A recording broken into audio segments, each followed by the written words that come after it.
કે ગોવિંદ ગુરુ હતા। તો ગોવિંદ ગુરુને પકડી લેવામાં આવ્યા હતા અને ત્યાર પછી તેમને ફાંસીની સજા ફટકારવા। અંગ્રેજોના સમયની વાત કરવામાં આવે તો ભારત દેશની અંદર બંદૂકો જે પિસ્તોલ છે તેવી સુવિધા ન હતી અને ત્યારે આપણા દેશની અંદર તીરકામઠા, તલવાર, ભાલા। મિત્ર સામે જે દેખાય તે આપણું ગુજરાત આવેલું છે અને આ બાજુ તમે અહીં જોશો તો આ છે રાજસ્થાન અને હાલ આપણે છીએ રાજસ્થાન હદની અંદર અને અહીં આ જે દેખાય તે ખૂબ જ સરસ સ્મારક બનાવેલું।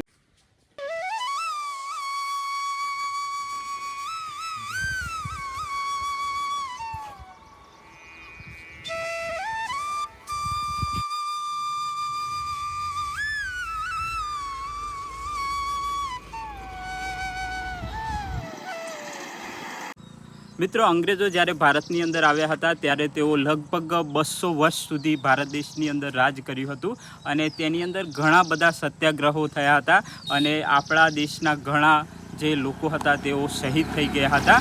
અને એક વાત કરવામાં આવે કે જલિયાવાલા બાગની અંદર જે હત્યાકાંડ થયો હતો અને એની અંદર જે લોકો શહીદ થયા હતા તેના કરતાં પણ વધારે લોકો જે જગ્યાએ શહીદ થયા હતા અને જે હત્યાકાંડ થયો હતો તેની જે માહિતી છે તે ઇતિહાસની અંદર બતાવવામાં નથી આવી। તો આ જે ઇતિહાસ છે તેની વાત કરવા માટે આપણે એક જગ્યાએ જવાના છીએ અને તે છે માનગઢ। માનગઢનો જે આ જગ્યા છે તે ખૂબ જ સુંદર છે પરંતુ તેનો જે ઇતિહાસ છે તે ખૂબ જ ભયાનક છે। તો આ વિડીયોની અંદર તમને આખો ઇતિહાસની વાત કરવાના છીએ તો વિડીયો એન્ડ સુધી જોજો। મિત્રો જ્યારે તમે સંતરામપુરથી આગળ આવશો ત્યારે અહીં 2 રસ્તા જાય છે માનગઢ જવા માટેના। તો અહીં આ જે રસ્તો દેખાય તે રસ્તેથી પણ માનગઢ જઈ શકાય અને આ જે બીજો રસ્તો દેખાય તે રસ્તેથી પણ માનગઢ જઈ શકાય છે।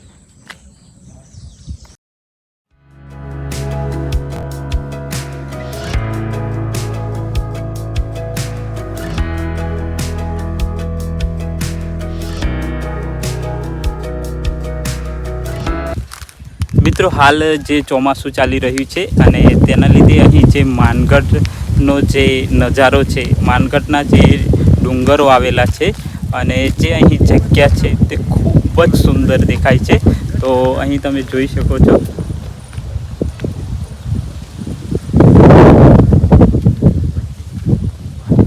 અહીં સામે તમને પાણી દેખાશે અને આ જે ડુંગરો આવેલા છે અને ત્યાં જે સામે પોઈન્ટ દેખાય છે આ છે માનગઢ અને આપણે ત્યાં જઈશું અને ત્યાંનું જે પણ જોવાલાયક છે તે તમને બધું બતાવીશું।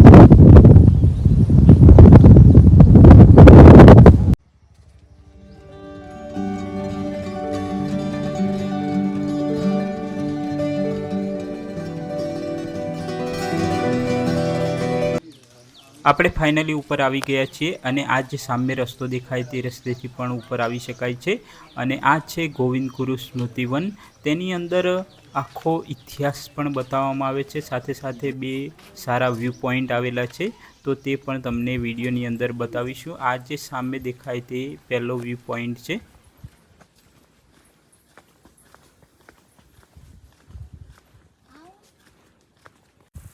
જ્યારે તમે ગોવિંદ ગુરુ સ્મૃતિવનની અંદર થોડા આગળ આવશો ત્યારે અહીં 2 પોઈન્ટ બનાવેલા છે જે વ્યૂ પોઈન્ટ બહુ જ મસ્ત છે અને એમાંનો એક આ જે વ્યૂ પોઈન્ટ છે।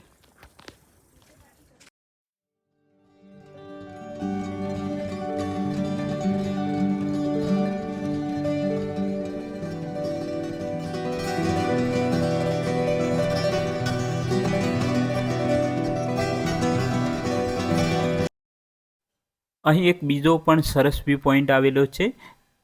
અહીંથી તમે જોશો તો મોટા મોટા તમને ડુંગરો દેખાશે અને આ બાજુ આવેલું છે કુંડા ગામ।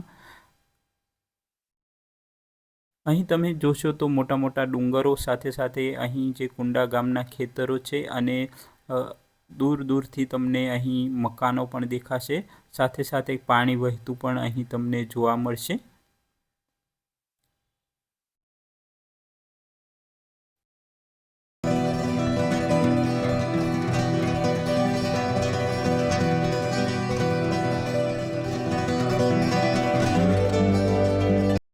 અહીં કેટલાક હવનકુંડ પણ બનાવવામાં આવે છે કારણ કે ગોવિંદ ગુરુ કહેતા હતા કે જ્યારે પણ તમે પૂજા કરો ત્યારે ધૂણી જરૂર સળગાવવી જોઈએ. એટલે અહીં હવન કુંડ પણ બનાવેલા છે.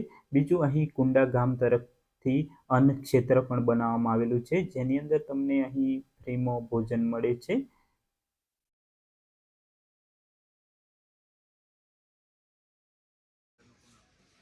17 નવેમ્બર 1913ની અંદર જે હત્યાકાંડ થયો હતો તેનો ઇતિહાસ અહીં બતાવવામાં આવેલો છે. બીજું કે અહીં પર્યાવરણનું શું મહત્વ છે તે પણ અહીં બતાવવામાં આવેલું છે. જો તમારે વાંચવું હોય તો આખો ઇતિહાસ વાંચી શકો છો. અને હવે આપણે ગુજરાતની હદ છોડી અને હવે રાજસ્થાન તરફ આગળ વધીશું. રાજસ્થાનની અંદર પણ જે જોવાલાયક છે તે તમને બધું જ બતાવવાના છીએ, તો વિડીયો એન્ડ સુધી જરૂર જોજો. સૌથી પહેલાં જ્યારે આપણે આગળ વધીશું તો અહીં તમને નાની નાની દુકાનો જોવા મળશે, જેમાં બાળકોને ખરીદવા માટેના કેટલાક રમકડા, ફુગ્ગાઓ છે, બોલ છે, આ બધું જ અહીં જોવા મળશે. અને ગોવિંદ ગુરુના જે ફોટા છે તે પણ તમને અહીં જોવા મળશે. ચાલો હવે આપણે ધીરે ધીરે આગળ વધીશું. અહીં નાની નાની દુકાનો તમને જોવા મળશે. આ જે ભાગ છે તે રાજસ્થાન તરફનો ભાગ છે અને આ જે બનાવેલું છે તે મંદિર છે. હવે આપણે અંદર જઈશું. તે સમયની વાત કરવામાં આવે તો જે આદિવાસી સમુદાય છે તે દારૂના નશા તરફ વળેલો હતો. અને બીજું કે દેશી રજવાડાઓ અને અંગ્રેજો તેમના પર કેટલાક વેરાઓ નાખ્યા હતા તથા તેમની પાસે વેઠ પ્રથા પણ કરાવતા હતા. તો આ બધાની અંદર સુધારો લાવવા માટે ગોવિંદ ગુરુ દ્વારા અહીં ભગત આંદોલન ચાલુ કરવામાં આવ્યું હતું. અને ત્યાર પછી અહીં ઘણી બધી સંપ સભાઓ યોજવામાં આવતી હતી અને આદિવાસી સમુદાયની અંદર ઘણો બધો સુધારો લાવવામાં આવ્યો હતો.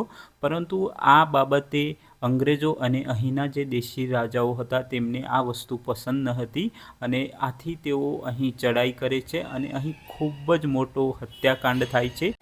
મિત્રો, આ તમે જોઈ રહ્યા છો તે માનગઢની મેન જગ્યા છે અને આ જે માનગઢનું જે મંદિર છે તે મેન આ છે.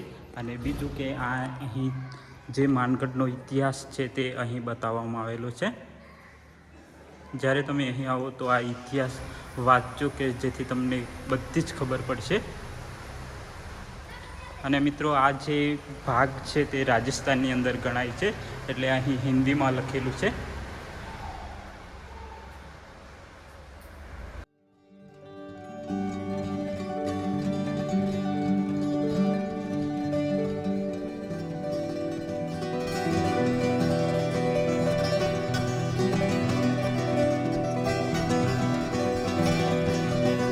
મિત્રો, સ્મારક જોવા જ્યારે તમે ગેટની અંદર દાખલ થશો ત્યારે ગેટ ઉપર ટિકિટ લેવામાં આવે છે અને એ ટિકિટ કંઈક આવી રીતે છે. આ જે તમને દેખાય તે ટિકિટ છે.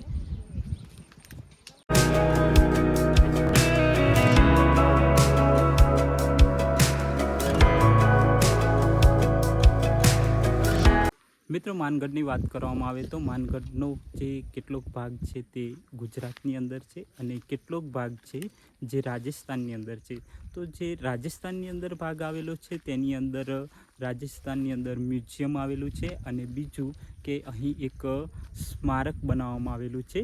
તે ખૂબ જ વિશાળ છે, ખૂબ જ મોટું છે. મિત્રો, એવું કહેવાય છે કે 19 નવેમ્બર 1913ની અંદર આ માનગઢ હત્યાકાંડ થયો હતો.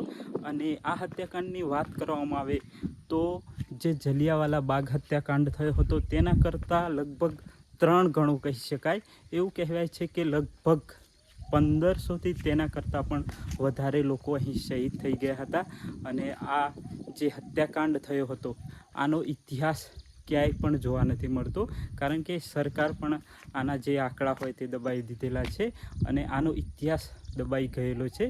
ક્યાંય તમને બુકની અંદર પણ ભણવા નહીં મળે.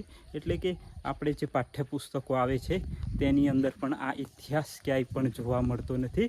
તો આ જે વિશાળ ઇતિહાસ છે તે તમને ક્યાંય જોવા નહીં મળતો. મિત્રો, અહીં 9 ઓગસ્ટે ખૂબ જ મોટો મેળો ભરાય છે, જેની અંદર રાજસ્થાન છે, ગુજરાત છે અને MP ત્રણેય રાજ્યના અહીં લોકો જોવા મળે છે.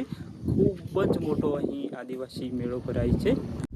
મિત્ર સામે જે દેખાય તે આપણું ગુજરાત આવેલું છે અને આ બાજુ તમે અહીં જોશો તો આ છે રાજસ્થાન અને હાલ આપણે છીએ રાજસ્થાન હદની અંદર અને અહીં આ જે દેખાય તે ખૂબ જ સરસ સ્મારક બનાવેલું છે અને મિત્રો આ જે જગ્યા છે તે ખૂબ જ સુંદર લાગે છે પરંતુ આ જે જગ્યાનો ઇતિહાસ છે તે ખૂબ જ ભયાનક છે. એવું કહેવાય છે કે અહીં 1500 કરતાં વધારે લોકો મૃત્યુ પામ્યા હતા, શહીદ થઈ ગયા હતા અને એવું કહેવાય છે કે અંગ્રેજોએ આ યુદ્ધ ક્યારે રોક્યું કે એક સ્ત્રી મૃત્યુ પામી હતી અને તેની બાજુમાં એક બાળક રડતું હતું અને આ રડતા બાળકને જોઈ અને આ યુદ્ધને રોક્યું હતું. ત્યાં સુધી તેઓ યુદ્ધ રોક્યું ન હતું. એટલે આ જે ઇતિહાસ છે તે ખૂબ જ ભયાનક છે.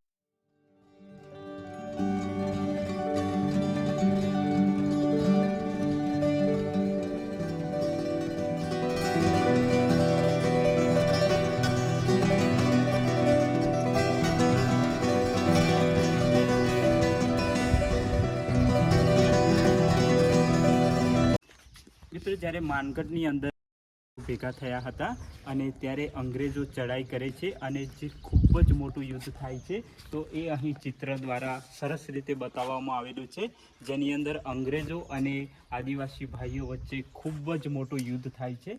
તો એનું આખું કલાચિત્ર અહીં સરસ રીતે બતાવવામાં આવેલું છે. બસ એટલું કર. અંગ્રેજો વચ્ચે અને આદિવાસી ભાઈઓ વચ્ચે જે યુદ્ધ થયું હતું એની અંદર મુખ્ય આગેવાન તરીકે ગોવિંદ ગુરુ હતા. તો ગોવિંદ ગુરુને પકડી લેવામાં આવ્યા હતા અને ત્યાર પછી તેમને ફાંસીની સજા ફટકારવામાં આવી હતી પરંતુ ત્યાર પછી તેને કારાવાસની અંદર બદલવામાં આવી હતી અને છેલ્લે તેમની ચાલ ચલગત સારી હોવાને કારણે તેમને છોડી દેવામાં આવ્યા હતા. મિત્રો જ્યારે તમે માનગઢ આવો ત્યારે આ અંદર જે માનગઢનો ઇતિહાસ છે તેના વિશે વાત કરવામાં આવેલી છે અને ખૂબ જ વિસ્તૃત રીતે વાત કરવામાં આવેલી છે અને તેની ટિકિટ છે ફક્ત 10 રૂપિયા. જ્યારે પણ તમે આવો તો આ મ્યુઝિયમની મુલાકાત જરૂર લેજો. અંગ્રેજોના સમયની વાત કરવામાં આવે તો ભારત દેશની અંદર બંદૂકો જે પિસ્તોલ છે તેવી સુવિધા ન હતી અને ત્યારે આપણા દેશની અંદર તીરકામઠા, તલવાર, ભાલા આવી બધી સુવિધા હતી. તો તે સમયે જે ભારતનો વિકાસ હતો તે ખૂબ જ ઓછો હતો. મતલબ આજે યુદ્ધ કરવા માટેના સાધનોની વાત કરવામાં આવે તો તેની અંદર ખૂબ વિકાસ હતો તે ખૂબ ઓછો હતો.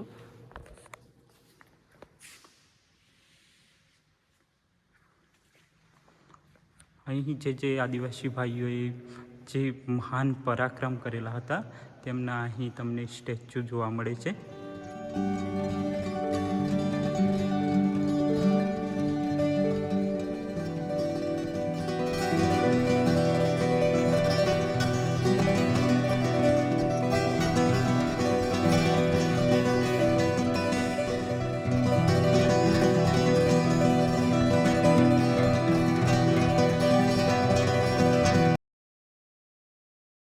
મિત્રો જો તમને અમારો વિડીયો પસંદ આવે તો અમારી ચેનલ ગુજ્જુ વર્લ્ડ એક્સપ્લોરને લાઇક, શેર અને સબસ્ક્રાઈબ જરૂર કરજો અને બાજુમાં આવેલી ઘંટડીનું બટન દબાવી દેજો કે જેથી આવનારા વિડીયોની નોટિફિકેશન તમને મળતી રહે. જય હિન્દ, વંદે માતરમ.